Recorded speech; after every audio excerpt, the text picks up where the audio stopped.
Mas aquella alegría que su razón no había dejado de considerar por esa noche irrealizable, ahora no le parecía sino más real, porque no había contribuido a ella con la previsión de lo verosímil. La sentía ajena, no tenía necesidad de sacarla de su propia mente para ofrecérsela, porque emanaba de ella. Era ella misma quien proyectaba hacia él aquella verdad que irradiaba hasta el punto de disipar como un sueño el aislamiento que había temido, y en la que apoyaba y a la que confiaba sin pensar sus sueños más felices, como un viajero que un día de cielo sereno llega a orillas del Mediterráneo, dudando de la existencia de las comarcas que acaba de abandonar, y deja que deslumbren su vista en vez de lanzarles mirada los rayos que hacia él emite el azul luminoso y resistente de las aguas.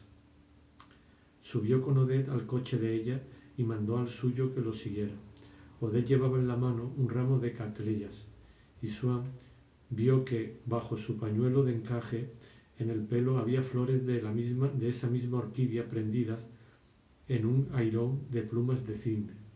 Bajo la mantilla llevaba una cascada de terciopelo negro, que, recogidas al bies, mostraban en un amplio triángulo la parte inferior de una falda de falla blanca y dejaban ver un canesú, también de falla blanca, en la abertura del escotado corpiño, donde se hundían más flores de cattleyas. Nada más reponerse del susto que Swann le había causado, un obstáculo provocó un extraño del caballo. Fueron bruscamente desplazados. Ella había lanzado un grito y permanecía palpitante, sin aliento. No es nada, dijo él, no tenga miedo, y la tenía cogida por el hombro, apoyándola contra él para sostenerla. Luego le dijo, ante todo, no me hable, contésteme solo por señas, para no sofocarse más. ¿Le importa que le cuelgue bien las flores del corpiño? Con el choque casi se han caído. Temo que las pierda.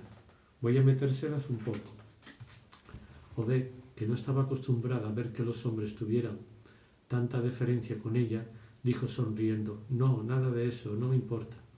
Pero, intimidado por la respuesta, también acaso para fingir que había sido sincero eligiendo ese pretexto, o quizás porque empezaba a creer que lo había sido, exclamó, no, sobre todo no hable, volverá a quedarse sin aliento.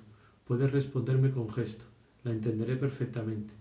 ¿De veras que no le importa? Mire, aquí hay un poco de... me parece que es polen, que se ha esparcido sobre usted. ¿Me permite que lo recoja con la mano? No le hago daño, no soy demasiado brutal. Quizás estoy haciéndole cosquillas, ¿eh? Es que no quisiera tocar el terciopelo del vestido para no chafarlo. Ya ve, no había más remedio que sujetarla, se habrían caído. Y si no las meto así poco a poco, hasta el fondo, ¿de veras que no soy desagradable? Y me deja que las huela para ver si en realidad tampoco tienen aroma. Nunca he olido estas flores, ¿puedo? Dígame la verdad. Sonriendo, Odette apenas se encogió de hombros, como diciendo, qué tonto es usted, ¿no ve que me gusta? Él alzaba la otra mano a lo largo de la mejilla de Odette. Ella le miró fijamente, con el aire lánguido y grave que tienen las mujeres del maestro florentino con las que le había encontrado parecido. Llevados al borde de los párpados, sus ojos luminosos, anchos y sutiles como los suyos, parecían a punto de desprenderse como dos lágrimas. Doblaba el cuello como lo doblan en todas las escenas paganas y en los cuadros religiosos, y, en actitud que sin duda era habitual en ella, que sabía apropiada para esos momentos y que estaba muy atenta para no olvidarse de asumirla, parecía tener necesidad de toda su fuerza para frenar el propio rostro, como si una fuerza invisible lo hubiese atraído hacia Swann. Y fue Swann quien, antes de que ella lo dejase caer, como a pesar suyo, sobre sus labios, lo retuvo un instante, a cierta distancia, entre las manos. Había querido dejar a su pensamiento el tiempo de acudir, de reconocer el sueño que había acariciado hacía tanto tiempo y de asistir a su cumplimiento, como una pariente a la que se llama para hacerle partícipe del éxito de un hijo al que ella ha querido mucho. Quizás Swann también posaba en aquel rostro de Odette, aún no poseído y ni siquiera besado, que veía por última vez, esa mirada con la que, un día de despedida, queríamos llevarnos un paisaje que vamos a dejar para siempre.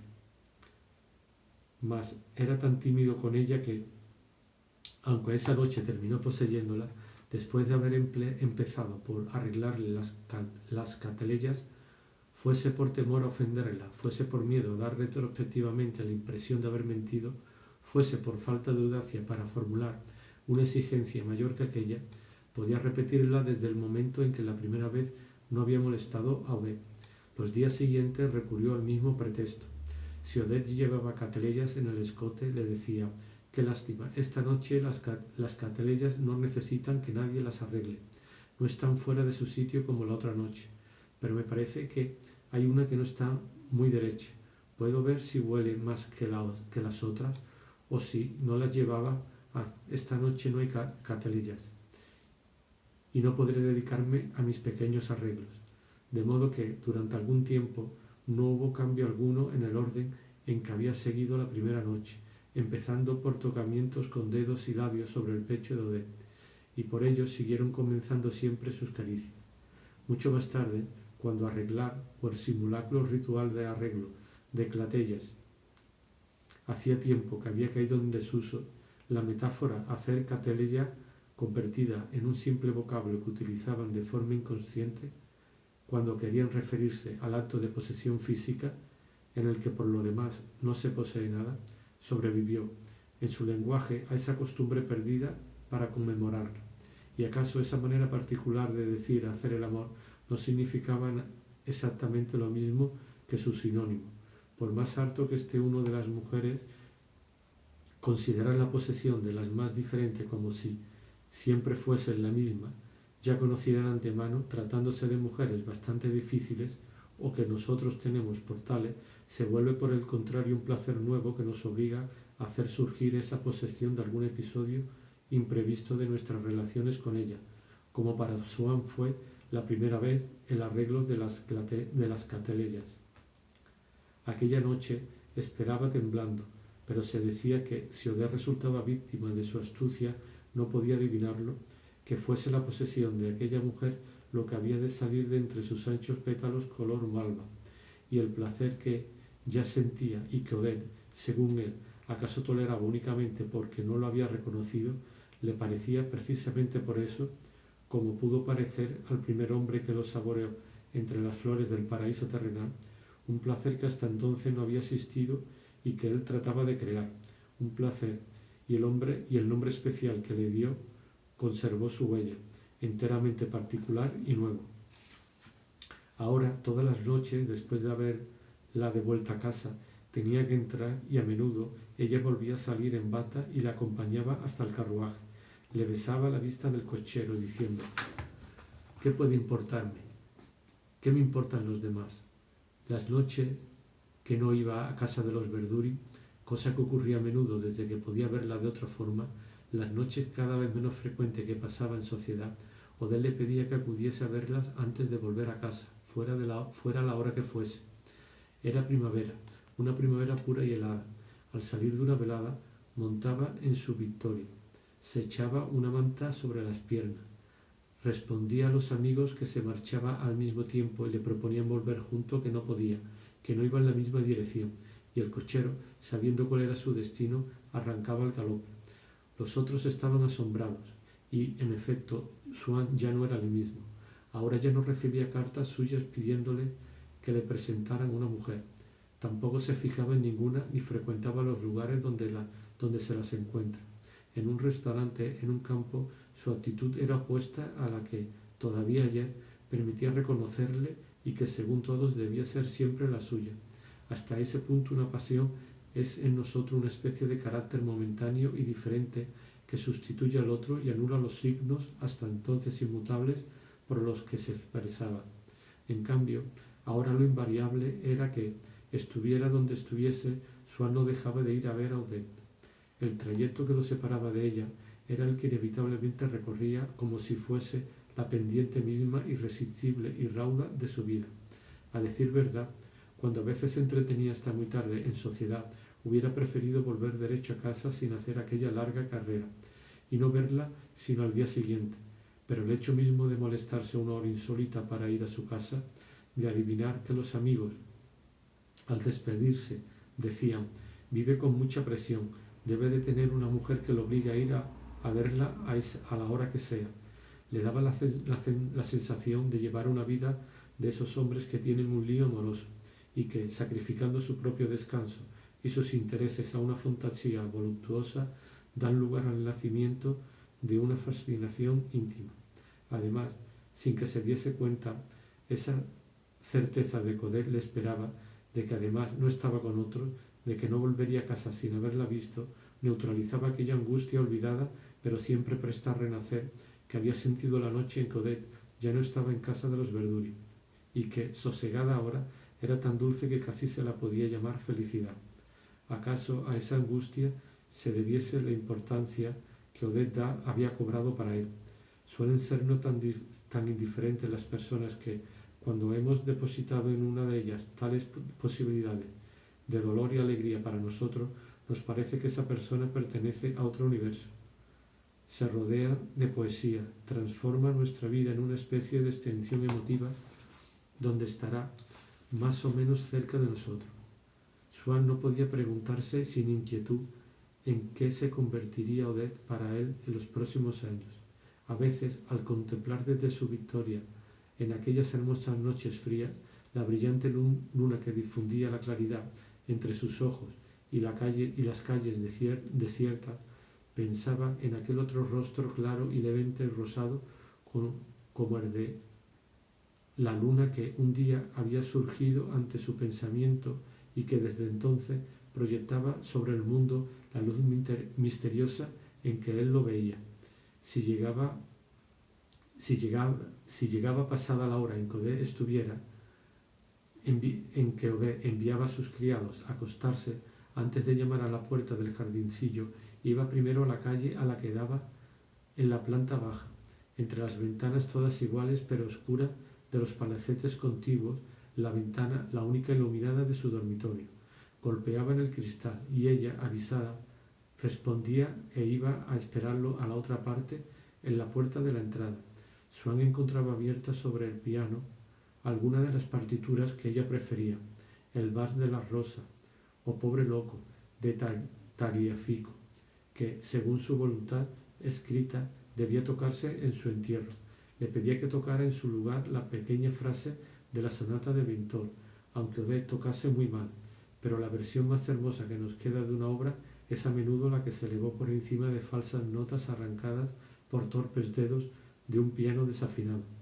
La pequeña frase seguía asociándose para Swann a su amor por Odette. Sentía que ese amor era algo que no correspondía a nada externo ni verificable por nadie que no fuese él. Se daba cuenta de que las cualidades de Odette no justificaban todo el valor que atribuía a los ratos pasados a su lado, y a menudo, cuando era la inteligencia positiva la única que reinaba en Swann, quería dejar de sacrificar tantos intereses intelectuales y sociales a ese placer imaginario.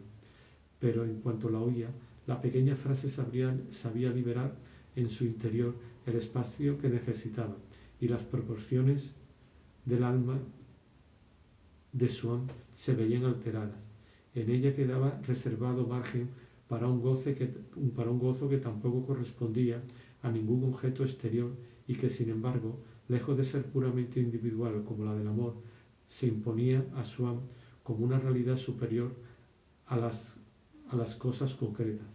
Esa sed de un encanto desconocido la despertaba en él la pequeña frase, pero sin aportarle nada preciso para saciarla, de modo que aquellas partes del alma de Swann donde la pequeña frase había borrado la preocupación por los intereses materiales, las consideraciones humanas y válidas para todos, las había dejado vacías y en blanco, y él era libre para inscribir ahí el nombre de Odette.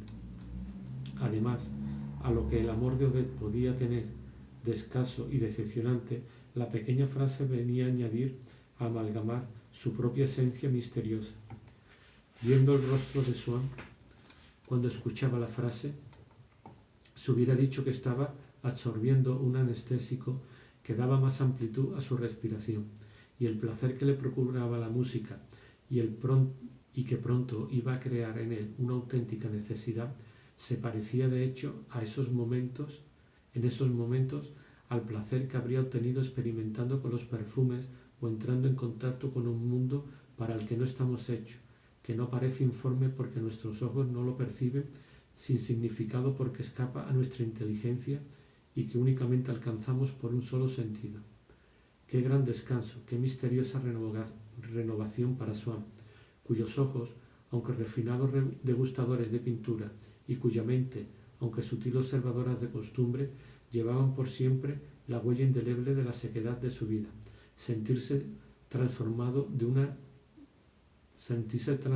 una criatura ajena a la humanidad, ciega, desprovista de facultades lógicas, casi una especie de fantástico unicornio, una criatura quimérica que solo percibe el mundo por el oído. Y como en la pequeña frase buscaba, sin embargo, un sentido al que su inteligencia no podía descender, qué extraña ebriedad al despojar la intimidad de su alma de todas las ayudas del razonamiento y hacerla pasar solo por el pasillo, por el filtro oscuro del sonido. Empezaba a darse cuenta de todo el dolor, tal vez incluso de todo el secreto desasosiego que había en el fondo de la dulzura de aquella frase, mas no podía soportarlo. ¿Qué importaba que la frase dijera que el amor es frágil, siendo el suyo tan fuerte? Juzgaba con la tristeza que en ella fluía, la sentía pasar sobre él, como sobre una caricia que volvía más profunda y más dulce la sensación que tenía de la felicidad propia. Hacía que Odette la tocase 10, 20 veces, exigiendo que mientras tanto no dejara de besarle. Un beso llama otro beso. ¡Ay! Con qué naturalidad nacen los besos en esos tiempos primeros de un amor. Menudean tan cerca unos de otros y costaría tan poco contar los besos que se dan en una hora como las flores de un campo en el mes de mayo. Entonces ella hacía ademán de pararse, diciendo: ¿Cómo quieres que toque si me tienes así? No puedo hacer todo a la vez. Dime al menos lo que quieres, que toques la frase o que te haga rumacos. Él se enfadaba y ella soltaba una risa que se trocaba en una lluvia de besos que caía sobre él, o lo miraba con semblante huraño, y entonces él volvía a ver un rostro digno de figurar en la vida de Moisés de Botticelli. La situaba en el cuadro y daba al cuello de Odette la inclinación necesaria, y cuando la tenía bien pintada al temple, en el siglo XV, sobre la pared de la Sistina, la idea de que mientras ella había seguido estando allí, junto al piano, en el presente, dispuesta a ser besada y poseída, la idea de su materialidad y de su vida lo embriagaba con tal violencia que, con la mirada extraviada, las mandíbulas tensas, a punto de devorar, se precipitaba sobre aquella Virgen de Botticelli y se ponía a pellizcarle las mejillas. Luego, una vez que la había dejado, no sin volver a entrar para besarla una vez más, porque había olvidado llevarse consigo, en el recuerdo, alguna particularidad de su olor o de sus rasgos, mientras regresaba a casa en su victoria, bendecía a Odette por consentirle aquellas visitas cotidianas que, sin duda, a ella no debían de proporcionarle una gran alegría, pero que, preservándole del tormento de los celos, privándole de la ocasión de sufrir nuevamente del mal que se había declarado en su interior la noche que no la había encontrado en casa de los Verduri, la ayudarían a alcanzar, sin incurrir en más crisis como la primera, que había sido tan dolorosa y que sería la única, el final de aquellas horas singulares de su vida, horas casi mágicas como aquellas en las que atravesaba París al calor de la luna. Y como durante esa vuelta a casa notase que ahora el astro se hallaba desplazado respecto a él y casi en el límite del horizonte, sintiendo también que su amor obedecía a unas leyes inmutables y naturales, se preguntaba si aquella fase en la que acababa de entrar duraría mucho todavía, si dentro de poco su pensamiento sólo volvería a ver el rostro querido ocupando una posición distante y menguada y a punto de dejar de difundir su propio encanto, porque Swann, desde que estaba enamorado, encontraba ese encanto en las cosas, como en la época en que adolescente se creía artista, aunque ya no era el mismo encanto. Solo Odette se lo confería. Sentía renacer dentro de sí las inspiraciones de la juventud de una vida frívola que una vida frívola había disipado, mas todas llevaban el reflejo, la impronta de una criatura particular, y el delicado placer que ahora saboreaba pensando largas horas en su casa a solas con su alma convaleciente iba volviéndose poco a poco él mismo, pero en otra. Únicamente iba a casa de Odette por la noche y nada sabía de lo que ella hacía durante el día, ni tampoco de su pasado, hasta el punto de carecer incluso de esa pequeña información inicial que, permitiéndonos imaginar lo que no sabemos, nos da deseo de conocerlo, aunque no se preguntaba qué podía hacer Odette ni cuál había sido su vida. A veces se limitaba a sonreír pensando que unos años antes, cuando no la conocía, le habían hablado de una mujer que, si no recordaba mal, debía ser ella, como de una cualquiera, de una mantenida, una de esas mujeres a las que Swann seguía atribuyendo, por haber frecuentado pocos ambientes, el carácter uniforme, fundamentalmente perverso, con que las dotó durante mucho tiempo la imaginación de ciertos novelistas. Se decía que muchas veces, en punto a reputaciones, basta con defender la opinión contraria que forma la gente para juzgar con exactitud a una persona, y a un carácter como este oponía el de Odette, buena, ingenua, enamorada de ideal, tan capaz casi de no decir la verdad, que tras suplicarle un día que, para cenar a solas con ella, escribiese a los Verdurin, diciéndoles que se encontraba mal, al día siguiente, ante Madame Verdurin, que le preguntaba si estaba mejor, le había visto ruborizarse, balbucear y reflejar, a pesar suyo, en su rostro, la pena, el suplicio que le suponía mentir, y, mientras multiplicaba en su respuesta los detalles inventados sobre su pretendida indisposición de la víspera, dar la impresión de pedir perdón con miradas suplicantes y tono desolado por la falsía de sus palabras. Sin embargo, algunos días, aunque poco, Odette acudía a su casa por la tarde a interrumpir sus fantasías o aquel estudio sobre Vermeer en el que volvía a trabajar últimamente. Le anunciaban que Madame de Crécy estaba en el saloncito. Salía a recibirla, y cuando abría la puerta, nada más ver a Swann, el rostro rosado de Odette se empapaba en una sonrisa que cambiaba la forma de su boca, la expresión de los ojos, el modelo de las mejillas. Luego, ya solas, volvía a ver esa sonrisa, la que había mostrado la víspera, otra con la que la había acogido con tal o cual ocasión, aquella con que en el coche le había respondido tras preguntarle si era desagradable por arreglarle las catelellas. Y la vida de Odette, durante el resto del tiempo, al no saber nada de ella, le parecía, con su fondo neutro e incoloro, semejante a esas hojas de apunte de Watteau, donde aquí y allá, en todas partes y en todas direcciones, se ven dibujadas a tres lápices sobre el papel agamuzado innumerables sonrisas. Pero muchas veces, en un rincón de aquella vida de que Swann veía completamente vacía, aunque su razón le dijese que no lo estaba, porque no podía imaginársela, algún amigo que, sospechando sus amores, no se habría arriesgado a decirle de ella nada que no fuese insignificante, le describía la silueta de Odette, a quien esa misma mañana había visto subir a pie la calle Abatucci, con una visite guarnecida de snooks, bajo un sombrero a los Rembrandt y un ramito de violetas en el escote. Este sencillo esbozo alteraba a Swann porque, de golpe, le hacía vislumbrar que Odette tenía una vida que no era enteramente suya. Quería saber a quién había tratado de agradar con aquella indumentaria para él desconocida. Se prometía preguntarle a dónde iba en ese momento, como si en toda su vida incolora, casi inexistente por ser invisible para él, de su amante, no hubiera más que una sola cosa al margen de toda aquella sonrisa de las que era destinatario, aquel paseo bajo un sombrero a los Rembrandt con un ramito de violetas en el escote. Salvo cuando le pedía la pequeña frase de Vintol en lugar del vals de las rosas, Swann no trataba de hacerle tocar las cosas que más le gustaban a él ni corregir, tanto en música como en literatura, su mal gusto. Se daba perfecta cuenta de que no era inteligente. Al decirle que le gustaría mucho que le hablase de los grandes poetas, Odette se había figurado que acto seguido iba a conocer estrofas heroicas y novelescas del género de las del vizconde de Borelli, pero más emotivas todavía. En cuanto a Berber de Delft, le preguntó si había sufrido por una mujer, si era una mujer la que le había inspirado, y tras confesarle Swann que no sabía nada, se había desinteresado de este pintor. Decía a menudo: estoy seguro de que no habría nada más hermoso que la poesía si fuese verdad, si los poetas pensaran todo lo que dicen, pero la mayoría de las veces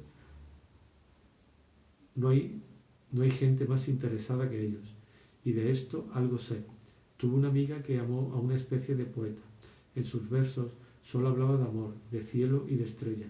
Bien que le engañó, le sacó más de 300.000 francos.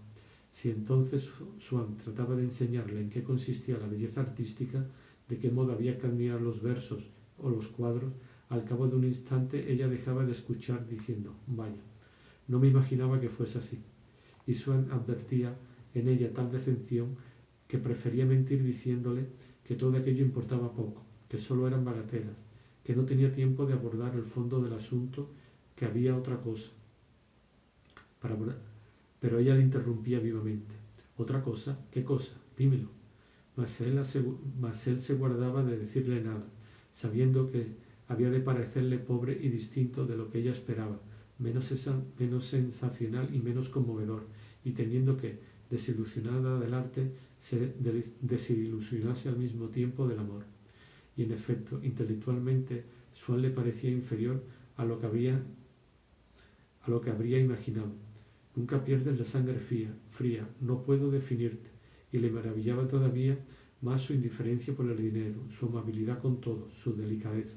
Y de hecho, a personajes más grandes que Swann, a un sabio, a un artista, cuando no es del todo desconocido por quienes lo rodean, muchas veces les ocurre que el sentimiento demostrativo de que la superioridad de su inteligencia les ha impresionado no es la admiración por sus ideas, dado que se les escapa, sino el respeto hacia su bondad. Era también respeto lo que inspiraba a Odette la posición de que gozaba Swann en la buena sociedad, pero no deseaba que tratase de introducirla en ella. ¿Acaso intuía que no había de conseguirlo y temiese incluso que, con solo hablar de ella, provocase algunas revelaciones temibles? Sea como fuere, le había hecho prometer que nunca pronunciaría su nombre. Según le había dicho, el motivo por el que no quería hacer vida social era una disputa que en el pasado había tenido con cierta amiga, quien después, para vengarse, había hablado mal de ella. Swann objetaba: pero no todo el mundo ha conocido a tu amiga. Claro que sí, eso es como una mancha de aceite. La gente es tan mala. Por un lado, Swann no comprendió aquella historia, pero por otro sabía que proposiciones como la gente es tan mala, una calumnia es como una mancha de aceite, suelen considerarse verdaderas. Debía de haber casos a los que se aplicaba. ¿Era el caso de Odette uno de ellos? No dejaba de preguntarse, aunque no por mucho tiempo, porque también él estaba sometido a aquel embotamiento mental que se abatía sobre su padre ante un problema difícil. Además, aquella buena sociedad que tanto asustaba a Odette, ¿acaso no le inspiraba grandes deseos porque estaba demasiado lejos de la que ella conocía para que pudiese imaginársela con claridad? Sin embargo, a pesar que en ciertos aspectos seguía siendo muy simple, por ejemplo, seguía conservando la amistad de una pequeña modista retirada y trepaba casi a diario por la escalera empinada, oscura y fétida de su casa, tenía sed de chic, aunque no se hiciese de los chic la misma idea que las gentes de mundo. Para estas, los chic es una emanación de unos pocos individuos que lo proyectan hacia un nivel bastante lejano, más o menos debilitado en razón de la distancia del centro de su intimidad, en el círculo de sus amigos o de amigos de sus amigos cuyos nombres forman una especie de repertorio. Las gentes de mundo lo poseen en su propia memoria, tienen sobre estas materias una erudición de la que han sacado una especie de gusto, de tacto, y así, por ejemplo, si Swann leía en un periódico los nombres de los invitados a una cena, podía decir inmediatamente, sin necesidad de recurrir a su saber mundano, el matiz de los chic de esa cena, lo mismo que un literato, por la simple lectura de una frase, aprecia con exactitud la calidad literaria de un autor. Pero Odette formaba parte de las personas, extremadamente numerosas, aunque no lo crean las gentes de mundo, y que se dan en todas las clases sociales, que no poseen tales nociones y se imaginan un chic completamente distinto, que revisten diversos aspectos según el ambiente a que pertenezcan, pero que tienen como carácter distintivo, ya sea el chic soñado por Odette, ya aquel otro ante el que se inclinaba Madame Cottard, ser directamente accesible a todos. A decir verdad, también lo es el otro, el de las gentes del mundo, pero requiere cierto tiempo. Odette decía de una persona: nunca va a ningún sitio que no sea chic, y si Swann le preguntaba qué quería decir con esa expresión, le respondía con cierto desprecio: pues a un sitio chic, está claro. Si a tu edad aún hay que enseñarte lo que son los sitios chic, pues, ¿qué quieres que te diga? Por ejemplo, los domingos por la mañana la avenida de la Emperatriz, a las 5 la vuelta al lago, los jueves al Teatro Iden, el viernes al hipódromo, los bailes. ¿Pero qué bailes? Pues los bailes que se dan en París, los bailes chic, quiero decir.